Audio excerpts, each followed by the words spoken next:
En un reino tranquilo y lleno de colinas verdes vivía la princesa Valeria, una joven conocida por su bondad y su habilidad para resolver problemas de manera pacífica.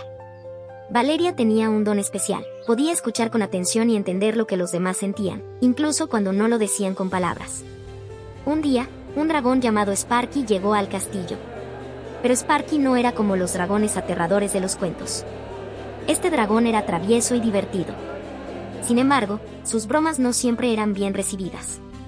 Una mañana llenó el gran salón de humo, haciendo que los caballeros tropezaran entre ellos. Otro día escondió las coronas de los nobles en las ramas más altas de los árboles del jardín. En lugar de enojarse, Valeria decidió hablar con Sparky y entender por qué actuaba de esa manera.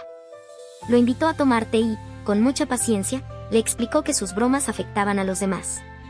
Sparky confesó que siempre había estado solo, y cuando intentaba acercarse a alguien, siempre se alejaban porque le tenían miedo, así que hacía bromas para llamar la atención. Valeria, conmovida por sus palabras, sintió un nudo en el corazón, entonces tuvo una idea brillante. Si prometes no asustar más a la gente, podríamos organizar algo divertido juntos. ¿Qué te parece un juego de búsqueda del tesoro para todo el reino? Sparky aceptó emocionado. Durante los siguientes días, Valeria y Sparky trabajaron juntos para crear pistas y esconder pequeños tesoros por todo el castillo y sus alrededores. El día del evento, los habitantes del reino se reunieron, curiosos por la invitación de la princesa. El juego fue un éxito rotundo.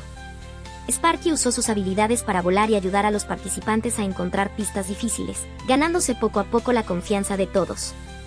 Los niños adoraban su sentido del humor, y los adultos empezaron a ver que, a pesar de sus bromas, Sparky tenía un gran corazón.